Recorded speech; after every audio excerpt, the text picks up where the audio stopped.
যে মেলেছি এই পাখনা, প্রেশারের ঢাকনা থাকনা, বাজুক না বেল শুরু হয়ে যাক, খেল জীবনটা পাল্টে যাক না। রোজকের গিন্নি, রোজকের গিন্নি, তেল নুন কড়াই প্রতিদিন লড়াই, আজ ঘুচে যাক না।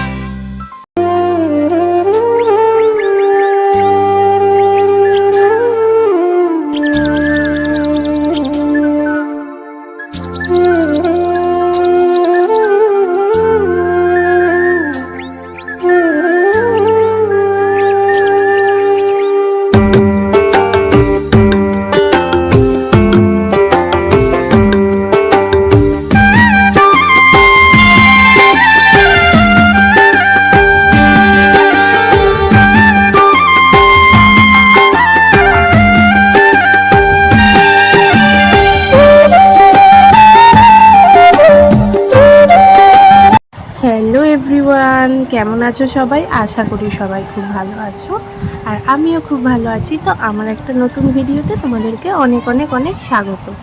তো আজকের ভিডিওটা এখন থেকেই শুরু করছি। ভিডিওটা ভালো লাগলে একটা লাইক, কমেন্ট, শেয়ার অ্যান্ড চ্যানেলটাকে সাবস্ক্রাইব করো। তো চলো, দেখতে পাচ্ছ সকালবেলা আমি সমস্ত কাজের সাথে সাথে এদিকে বাসন ধুচ্ছিলাম, তারপর বাসন টাসন ধুয়ে এদিকে আমি চলে এসেছি এখন জামা কাপড় কাচতে। তো জামা কাপড় কেচে ধুয়ে দেখতে পাচ্ছ মেলে দিচ্ছি, কারণ আমাদের এগুলো সব মেলতে হয় উঠোনে, যেহেতু আমাদের ওদিকটায় ছাদ হয়নি। তো তার জন্যই এদিকে আমি এখন জামা কাপড়গুলো সব দড়িতে মিলে দিচ্ছি।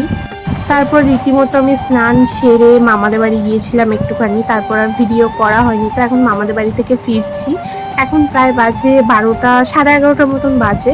তো তারপর এখন গিয়ে আমি রান্না বসাবো। আর মেয়েদের তো জানোই, আমরা যেখানে গল্প পাই সেখান থেকে উঠতে একটু সময় নিয়ে নিই, কারণ গিয়ে মামি আমি দুজনে গল্প করছিলাম। তারপর পুচকে দুটোও ছিল, মানে আমাদের অঙ্কুশ আর আমাদের মানু। তো এরা দুজনেও ছিল, এরাও খেলছিল, গল্প করছিল। তো এইভাবেই যাচ্ছিল সময়টা, তো ভাল লাগছিল। একটুখানি বসে গল্প আড্ডা মারলাম, দিয়ে তারপর বলি না চলো বাড়ি যাওয়া যাক। তো এসেই আমি রীতিমতো এদিকে ভাত বসিয়ে দিয়েছি, রান্না খাওয়া তো লেগেই আছে আমাদের। আর কালকে তো দেখেছিলে তোমাদের দাদাভাই আইসক্রিম এনেছিল, তো এখন একটু শরীরটাকে ঠান্ডা করে নিলাম আইসক্রিমটা খেয়ে, যেহেতু রয়েছে। আর কতক্ষণ রাখি বলো, এসব জিনিস তো বেশিক্ষণ রাখা যায় না, না আমাদের সামনে থাকলেই মনে হয় কতক্ষণে এটা শেষ করব। তো অঙ্কুশ তোমাদেরকে কিন্তু ওটা দিচ্ছিল। তারপর আমি এদিকে সোয়াবিন আলু তরকারি করতে চলে এলাম। আজকে তোমাদের দাদাভাই সকালে খাবার নিয়ে যায়নি, ও মুড়ি নিয়ে গিয়েছিল। কালকে আলুটা কেটে রেখেছিলাম, জানি সকালে হবে। তো এদিকে অঙ্কুশের ডিম পোচ করেছিলাম, আর সোয়াবিন আলুর তরকারি করেছিলাম, আর এদিকে আমার জন্য ডিম ভেজেছিলাম। তো তারপর একটা ভাত ঘুম দিয়ে বিকেলবেলা দেখতেই পাচ্ছ এদিকে একটা হাজমোলার প্যাকেট নিয়ে আমি বাইরে খেতে খেতে এসছি, এসে বসে আছি। আর দেখো বিকেলবেলাটা কি সুন্দর লাগছে, পড়তি রোদটা পড়েছে, আর এখানটা কি সুন্দর লাগছে। আর এই দিকটা জানো তো খুব ঠান্ডা থাকে, খুব গরমের সময়ও ওই ওখানটা একটা বাঁশ বাগান টাইপের আছে, তোমাদেরকে একদিন ওদিকটাও নিয়ে যাব। তো ওখানটাতে না খুব ঠান্ডা থাকে। আর তারপর বিকেলবেলা একটু বাইরে ঘুরে টুরে দেখতে পেলে এদিকে সন্ধ্যাবেলা এখন চা বসিয়ে দিয়েছি। আর চা না খেলে কি আর মনটা ভালো লাগে? চা তো করে, সন্ধে হলেই মনটা চা চা করে। তো যতই গরম হোক যাই হোক, চা একটুখানি বসিয়ে দিলাম।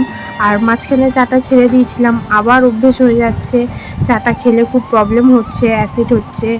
আর এত দুধ চা খাওয়াটাও ঠিক না। আর আমি কিন্তু এটা দুধ চা করেছিলাম, আগে র চাটা ফুটিয়ে আর কাপে দুধটা গুলেছিলাম, একটু অন্যরকমভাবে চাটা বানালাম। আমি দুধ দিয়ে রীতিমতো ফুটিয়েই বানাই, বাট আজকে একটু অন্যরকম বানালাম। তো এদিকে চাও বানানো হয়ে গেল আমার। আর এদিকে আমার ঘরটার অবস্থা কি আর বলি তোমাদেরকে। আর তোমাদের দাদাভাইকে আমি বলেছিলাম ডিম আনতে, আর বলেছিলাম আমার জন্য একটা লেস এনে দেবে। তো আর না সরি, একটা কুরকুরে। তো তোমাদের দাদাভাই দেখো একটা কুরকুরে আর একটা লেস এনে দিয়েছে। তো আমি অঙ্কুশের জন্য লেসটা রেখে দিয়েছিলাম, আর আমি কুরকুরেটা খেয়েছিলাম।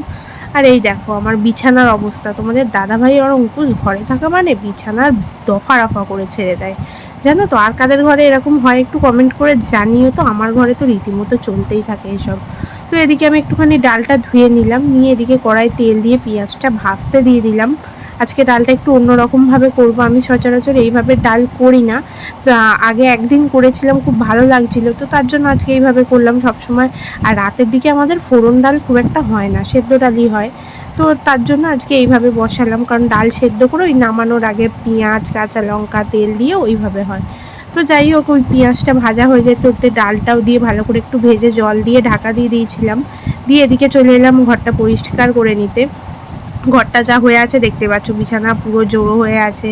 আজকে তোমাদের দাদাভাই একটু তাড়াতাড়ি চলে এসছে, তো আসার পর রীতিমতো কাজ করছিল অফিসের, তারপর বসে একটু শুয়েছিল। তারপর বাবা ছেলে দুজনে তো কুস্তি এদের চলতেই থাকে। তো যেহেতু এবার রাত্রিরে খাওয়া দাওয়ার পর শোয়া হবে, তো বালিশগুলো সেইভাবে গোছালাম না, 8:30 বাজে, তো এমনি রেখে দিলাম, নিয়ে বিছানাটা ঝেড়ে পরিষ্কার করলাম। আর জানলা দিয়ে না আজকে প্রচণ্ড ঝড়ের মতন হাওয়া দিচ্ছিল, ঠান্ডা, মন প্রাণ পুরো জুড়িয়ে যাচ্ছিল। তো এদিকে এসে দেখি ডালটা মোটামুটি হাফ সিদ্ধ হয়েছে, জলটা পুরো শুকিয়ে গেছিলো। তো তার জন্য একটুখানি এতে আমি জলও দিয়ে দিলাম, দিয়ে ডালটাকে আরেকটু ফুটিয়ে নিয়েছিলাম, সেদ্ধ হয়ে গেছিলো। তো তারপর দেখো আমি একটুখানি বাটিতে ডাল নিয়ে বসেছি, দারুণ হয়েছিল খেতে। আর তারপর রাত্রিবেলা তোমাদের দাদাভাইকে বললাম আলুটা তুমি মাখাও। তো তোমাদের দাদাভাই আজকে কিন্তু কাঁচা পেঁয়াজ দিয়ে আলু মাখাচ্ছে, আর এদিকে ডাল আর ভাত ছিল। তো আজকের ভিডিওটা সবার কেমন লাগলো অবশ্যই সবাই কমেন্ট করে জানিও। ভালো লাগলে একটা লাইক, শেয়ার অ্যান্ড কমেন্ট করে দিও। টাটা সবাইকে, দেখা হচ্ছে নেক্সট ভিডিও।